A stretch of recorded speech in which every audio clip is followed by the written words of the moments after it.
The Creek. This is my first post, and I don't know how to approach telling this story, so I apologize if this comes out unorganized.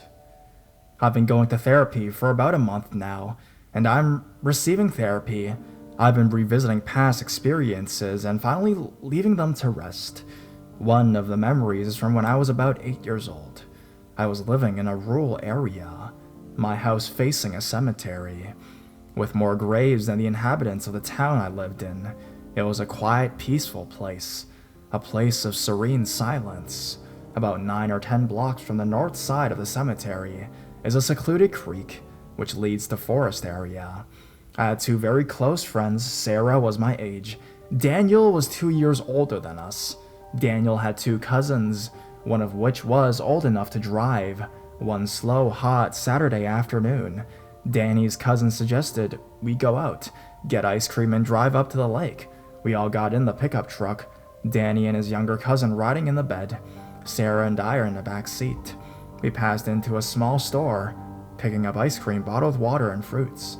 Ice creams in hand, windows rolled down, and classic rock from the radio had us hyped up for a swim. In the excitement, we made a wrong turn and found ourselves at a lesser-used path to the creek. The older cousin didn't feel like driving more, so we decided to take our things and wade our feet into the creek. We got out, and immediately, I began to get this strange feeling. I could feel the hair stand on end, slight discomfort washing over me. We began to walk the path, Danny chasing Sarah under the threat of a bug getting on her. I shook the feeling off, instead enjoying the crisp air and the sound of running water. After a good 7-minute walk or so, we reached a large rock up there, where we stole our things and stepped into the creek. We splashed around, collecting rocks that shone brightly under the water, oblivious to the world. I decided to walk up to the rock because I began to crave watermelon. I sat down and it hit me. The uncomfortable wave washed over me, an intense feeling that I can only describe as vulnerable.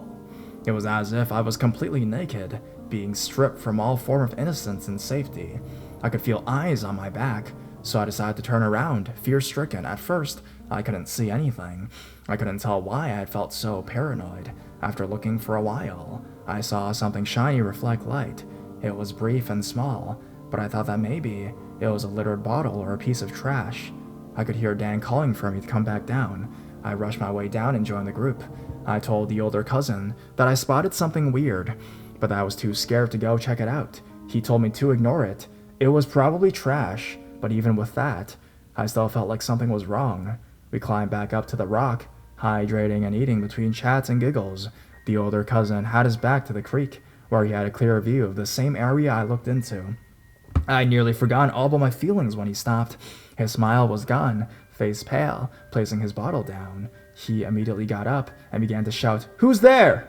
We all turned to look and saw someone shoot out of the weeds. It looked to be a man, and he ran with something in his hand. He started saying that the man looked like he was taking pictures of us with one hand. All the blood drained from my head. The fear that I hadn't spotted the man first washing over me. How long had he been there, and had he been following us since we started walking in? We packed up and left, trying to forget the uncomfortable experience. It wasn't until 2 weeks after that, where the town was buzzing over finding a dead body in the creek. We were friendly with the caretaker of the cemetery, which was the cemetery chosen for the burial of the dead body after he was identified. He told all of us that the victim was a teenager who was killed and dumped at the creek a week ago, leaving a disfigured, half-bloated, rotting mess. The murderer was a creepy middle-aged man who lived closer to the forest area. His cabin-like house was searched, and they found toys, collected missing children's clippings from newspapers, and hundreds of pictures of families which focused on the kids and teenagers that hung out there after school.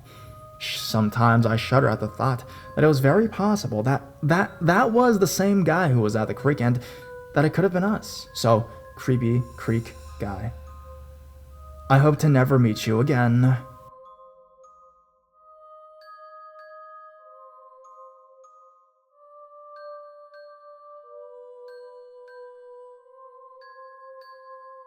Want a quarter? This occurred to me when I was around the age of 9. It's a memory I don't think I retained so well, because at the time I didn't entirely understand what was going on. And while myself and my friend involved were never physically harmed or hurt during the particular situation, I can only now wonder if anyone else ever was. I pray that we are the only ones ever in the situation the man put us in. As said before, I was around the age of 9, and my best friend Misty at the time was the same, our birthdays being only 3 days apart. Over the weekends during the school year and as often as possible during the summer, we'd spend time together. This time I was staying the night at her house. It was hot out in the summer, and after growing bored of trying to fry an egg outside on the cement, Misty decided to introduce me to a friend of hers. He lived just down the street in a trailer, the yard littered with old rubbish, tires, piles of bricks, glass bottles. Some hung from the trees. When she knocked on the door, an old man answered. He was at least in his late 50s, early 60s. He was friendly and gave both of us ice cream sandwiches. Obviously, we were super excited over our sweet treat. The area was small and messy. An old TV was in an entertainment center too large for it, and stacks of magazine and news papers were in front of it, just tall enough not to block the view. Misty sat on his lap, and when she did that, I knew that something wasn't quite right. The old man took a pill bottle from beside his chair and opened it, pulling out a quarter. He told us that for every kiss that we gave him, like the ones we gave Mommy and Daddy, he would give us a quarter. Misty obliged, and I refused, content with my ice cream sandwich. We weren't there for long. I'm so happy to know now, and I'm at least happy to say that I was there with my friend that time. I can only now realize the seriousness of the situation I had found myself in and hope no other child met that man. We made it out safe and sound, and even being nearly 15 years older now, I hope to never meet him again. I find it unfortunate that I wouldn't be able to recognize him now to report that creeper.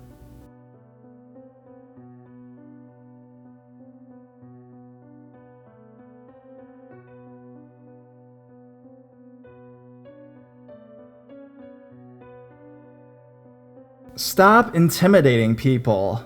This story happened to me a week ago, and I'm trying to figure out what the hell happened. On a Sunday morning, I got on the bus with my boyfriend. We sat, and we waited for our stop. We did not talk during the whole ride. I noticed a woman a few rows before us. She was wearing a hat and a winter coat with blue feathers and the matching makeup. Suddenly, she turned around and said, "Stop intimidating people," while pointing at my boyfriend.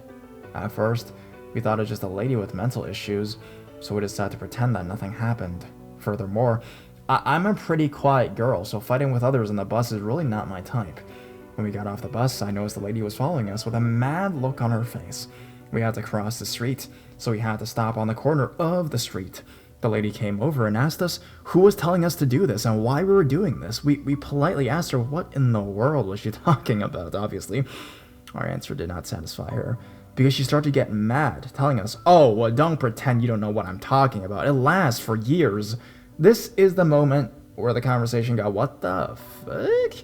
She started to yell that it first happened when the daddies came back from Cuba. Do you know what this even means? She also told us that it was no surprise. We did not understand because we both looked stupid. My boyfriend was standing there trying to figure it out, like if we'd done anything wrong, and I was starting to get mad, to be honest. I usually don't get mad in these situations, but at this moment, I was starting to get mad.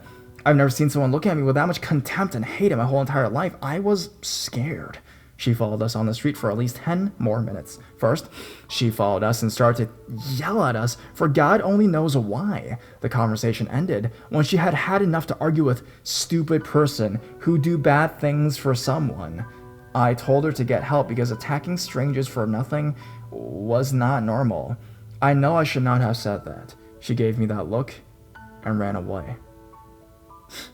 So, the bus is definitely not a safe place every time I have to take it. I look around and honestly see if she's still there. I know it's probably a poor lady with mental issues, but honestly, this encounter really freaked me out. I felt attacked, and I'm still trying to figure out what she had to reproach us.